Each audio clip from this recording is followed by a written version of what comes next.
Au bas de la page 3, on a une section qui s'appelle la durée. Bon, cette section-là explique qu'il existe plusieurs unités de mesure du temps et on explique aussi chaque unité correspond à quelle durée de temps.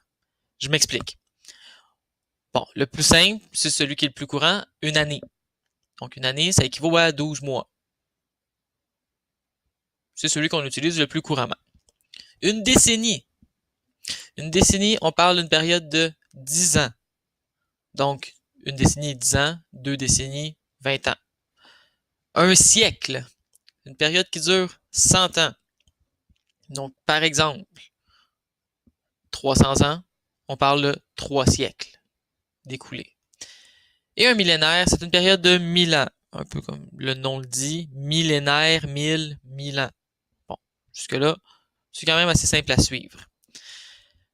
Là où ça peut devenir un peu plus compliqué, c'est quand on revient à la notion de siècle.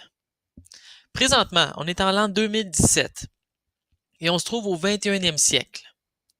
La manière avec laquelle on calcule les siècles est la suivante.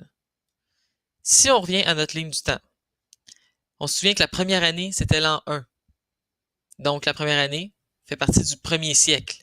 Les 100 premières années de l'humanité, ou du moins de l'ère chrétienne, pardon, font partie du premier siècle.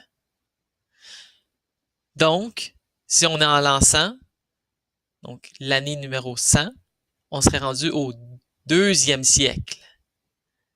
Donc, l'année 100 jusqu'à 199 fait partie du deuxième siècle, alors que l'année 1 jusqu'à 99 faisait partie du premier siècle.